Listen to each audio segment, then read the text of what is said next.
생활 속 법률 히어로 이승우 변호사의 사건 파일.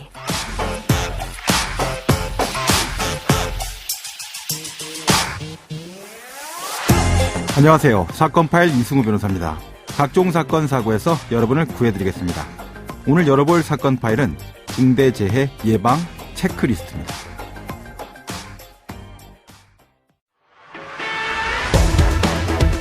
올해 들어 지난 6월까지 전국 재해 사고 사망자는 280여 명으로 지난해 같은 기간보다 줄었지만 50억 원 이상 건설 현장 사망자는 57명으로 오히려 14% 늘었습니다. 현재 중대재해처벌법의 확대 적용이 불과 몇 개월 앞으로 놓여져 있는 시점입니다. 중대재해를 예방하고 안전한 일터를 만들어야 할 필요성이 더욱 부각된 상태인데요. 자, 오늘 사건 파일에서는 중대재해처벌법 확대 적용에 대해서 효과적으로 대응해 나가기 위한 중대재해 컨설팅에 대해서 좀 구체적으로 알아보는 시간을 가져보도록 하겠습니다. 자, 컨설팅 진행 시에 도대체 어떤 부분을 점검해야 될지 이른바 핵심 체크리스트에 대해서 법무빈 법승 이우경 변호사와 알아보도록 하겠습니다. 안녕하세요, 변호사님. 예, 안녕하십니까. 네. 이제 오늘 주제는 중대재해 예방을 위해서 우리가 컨설팅하고 뭔가 계획을 만들고 진행을 할 때 점검해 나가야 될 핵심 체크리스트라는 겁니다. 자, 어떤 이야기를 우리가 나누게 됩니까? 예, 중대재해처벌법은 안전보건조치 의무를 위반하여 인명피해를 발생하게 한 사업주 등의 처벌을 규정함으로써 네네. 중대재해를 예방하고 예. 시민과 근로자를 보호하기 위한 법인데요. 네. 중대재해처벌법이 사업주나 경영 책임자에게 안전보건 확보 의무를 부과하고 네. 있어서 예. 이 부분에 대한 안전조치 의무가 무엇인지를 확인하고 예. 점검해야 되는데요. 네네. 오늘 주제인 이 중대재해 컨설팅 핵심 체크리스트는 예. 중대재해처벌법과 동법 시행령 예. 그리고 고용노동부 지침에 따라서 사업주가 재해를 예방하기 위해서 준수해야 할 사항들의 목록, 리스트를 의미합니다. 구체적인 내용들이 이제 목록화돼서 체크를 해볼 수 있는 그런 핵심적인 리스트로 만들어졌다 이런 얘기신데. 예, 그렇습니다. 자, 이 리스트는 어떻게 만들어진 것인지 좀 배경을 좀 설명해 주시면 좀 도움이 될 것 같네요. 예, 중대재해처벌법은 일단 법률만 봤을 때는 다소 추상적이고요. 네네. 구체적인 사항이 시행령에 규정되어 있는데요. 네네. 시행령 제4조에 예. 안전보건관리체계 구축 및 이행조치라는 제목으로 예. 제1호부터 제9호까지 총 9가지의 사항을 규정하고 있고 네네. 그리고 고용노동부는 이 9가지의 사항을 다시 7가지로 정리하여 핵심 가치와 지표를 제시하고 있습니다. 예예. 그 7가지 사항에 대해서 말씀드리자면 네. 첫째, 경영자의 리더십, 예. 둘째, 근로자의 참여, 예. 셋째, 위험 요인의 파악, 예예. 넷째, 위험 요인의 제거 및 통제, 예. 다섯째, 비상조치 계획의 수립, 여섯째, 도급 용역 위탁 시 안전보건 확보, 네. 그리고 7번째 마지막으로 평가 및 개선입니다. 예. 여기서 체크리스트란 각 핵심 지표별로 경영 책임자가 점검하고 준수해야 하는 사항들의 목록을 의미합니다. 예.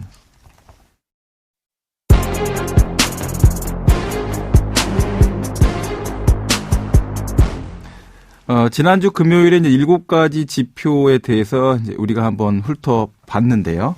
자, 그러면 이 구체적인 내용들을 이 7가지 핵심 지표 하나씩 어떤 체크리스트를 우리가 봐야 될지 이제 살펴보고 좀 확인을 해야 될 것 같습니다. 자, 먼저 경영자의 리더십 부분이네요. 예, 중대재해처벌법은 사업주와 경영 책임자를 직접 규율하는 법이고 예. 사업주가 산재 예방에 얼마나 많은 관심과 주의를 기울였느냐에 따라서 예. 범죄의 성립 여부와 정상 참작 여부도 결정되므로 예. 이 경영자의 리더십이 매우 중요한 지표라고 할 수 있는데요. 예예.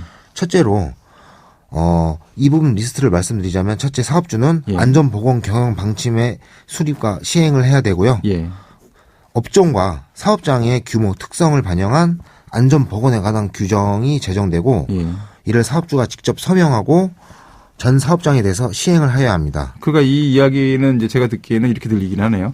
안전보건 관련된 경영 방침을 수립해서 전체에 공지를 하고 해당 사항 관련돼서 수립해서 시행할 수 있는 여러 가지 방침들을 결정을 해갖고 회의를 거쳐서 안전보건 관련된 규정을 사업 업종이나 사업 특성에 맞춰서 제정해야 된다. 그리고 나서 직접 이것을 사업주가 서명해서 시행할 수 있는 절차를 다 밟아야 된다. 이렇게 들리는데 계속 설명을 좀 해 주시죠. 예. 이 규정에는 사업주의 안전에 관한 경영 철학이 담겨 있어야 하고 그리고 모든 구성원에게 다 공개를 해야 됩니다. 그리고 사업을 시행하면서 이 방침의 적정 여부에 대해서 정기적인 평가를 실시하여 지속적으로 개선하였는지 여부도 핵심적인 점검 사항에 해당한다고 하겠습니다. 뭐 발표해놓고 끝나는 문제가 아니라 지속적으로 정기적 평가를 해갖고 개선해야 된다. 실제 시행하다 보면 안 맞는 부분이 있을 수도 있기 때문에 그렇겠죠. 그 부분을 계속 점검해야 될 것으로 생각됩니다. 네네. 이것은 지금 규정에 대한 것이고요.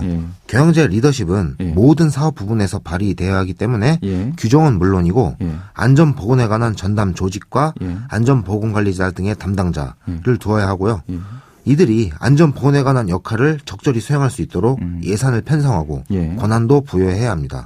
이런 것들 하나하나가 바로 체크리스트고 중대재해 컨설팅은 이러한 구체적인 체크리스트를 통하여 사업장에 최적화된 안전보건관리 체계를 구축해 나가는 것이라고 할 수 있습니다. 지속적으로 이 안전보건 관련된 관리 체계를 확인할 수 있는 여러 가지 뭐 회의체라든지 아니면 여러 가지 뭐 프로토콜을 만들어서 정렬을 해뒀다 생각이 드는데 자, 근데 그 다음 지표로 좀 넘어가 볼까요? 근로자 참여라는 지표는 어떤 점검 사항들을 담고 있습니까? 근로자의 참여 지표는 우선 회사의 안전보건 정책에 관한 사항이 근로자에게 공개가 되었느냐 하는 정보 공개의 관점이 있고요. 공개가 되면 어떠한 절차를 거쳐서 공개되느냐 또 점검 사항이 되고요. 사고 발생 현황과 재발 방지 대책의 적절한 공유 여부, 안전보건 관련 근로자의 참여권이 보장되어 있느냐, 종사자들이 안전보건에 관한 의견을 제시할 수 있느냐, 그리고 이렇게 제시할 수 있다면 어느 정도로 회사의 안전관리 정책에 반영되느냐 또 역시 체크리스트 항목이 될 수 있습니다. 정보 공개 단계에서 공개만 된다고 끝나는 문제는 아니고 알려줬다고 해서 끝나진 않잖아요. 계속 그게 유지돼서 공시 상태로 되어 있기를 요구하는 것 같이 들리기도 합니다. 근로자의 의견 제시뿐만 아니고 그것이 반영되어 있는지 여부도 공개 사항이라고 할 수 있습니다. 네네네. 자, 그렇군요. 자, 그러면 이제 세 번째, 네 번째 지표가 이제 위험 요인의 파악과 제거, 이렇게 돼 있는데 이게 굉장히 뭐 중요한 지표다. 이렇게 설명이 되더라고요. 이 안에는 어떤 체크리스트들이 들어있습니까? 사업장마다 유해 위험 요인이 다 다를 수가 있는데요. 그렇죠. 업종별, 그다음에 사업별 특성에 맞는 위험 요인을 확인하고 개선하는 절차가 존재하고 있는지, 정기 또는 수시로 위험성 평가를 시행하는지 여부도 있고요. 신규 설비의 도입이나 작업 방법이 변경된 경우 위험성 평가를 실시하고 그에 대한 대책을 마련하였는지, 위험 요인 정보 파악을 위해서 가용 가능한 범위 내에서 시간과 비용을 들여서 자료를 수집하였는지 등이 점검 사항이 될 수 있습니다. 지금 보면 이제 고용노동부가 반기 1회 점검을 해라 이렇게 했는데 그 최소 기준인 거죠? 그렇습니다. 이건 권고 사항이고 더 정기적으로 이제 시행하는 것도 들 수 있고 또 수시로 임의로 이제 시행할 수 있는데 노동부가 반기 1회 이상 점검할 것을 권고한 것은 최소 기준이고 신규 설비가 도입됐거나 작업이 변경됐다면 반드시 위험성 평가 실시하고 대책을 마련해야 되는 거고요. 그렇죠? 이거는 반기 기준에 적용받는 것도 아닌 거죠? 그렇습니다. 네. 자, 그리고 그 해당되는 사항 관련해서 통제하는 절차 거쳐야 되는데 계속해서 뭐 이거를 파악하면 어떻게 해야 됩니까? 위험성 평가에 대해서 설명드리자면은 위험성 평가는 위험 요인을 평가해서 이거를 제거하는 방법을 말하는데요. 산업안전보건법에 규정되어 있고요. 제거를 못할 경우도 있을 거 아닙니까? 그럼 어떻게 됩니까? 위험 요인의 제거 및 통제의 방법에는 효과가 가장 큰 것이 제거하는 것이고 둘째는 대체. 제거하지도 못하고 대체하지도 못하면은 공학적 통제를 할 수가 있고요. 공학적 통제도 못할 경우에는 이제 행정적 통제. 행정적 통제조차도 안 된다.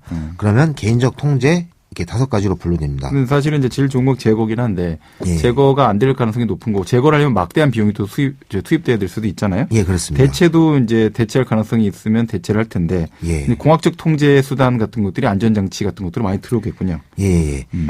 자, 이제 비상조치 계획으로 좀 넘어가 볼까요? 중대산업재해 발생에 대비한 매뉴얼이 마련되어 있는지 여부, 그 매뉴얼의 위험 요인별로 발생 가능한 재해 형태가 최대한으로 고려되어 있는지 여부, 그에 대해서 1회 이상, 반기 1회 이상 점검이 있었는지. 최소. 최소. 비상조치 계획에 따라서 근로자에 대한 훈련과 교육이 실시되었는지 여부가 있습니다. 네, 지금까지 이우경 변호사와 함께했습니다. 오늘 말씀 고맙습니다. 감사합니다. 생활 속 법률 히어로 이승우 변호사였습니다. 내일도 사건에서 여러분들을 구해드릴 사건 파일 함께 열겠습니다.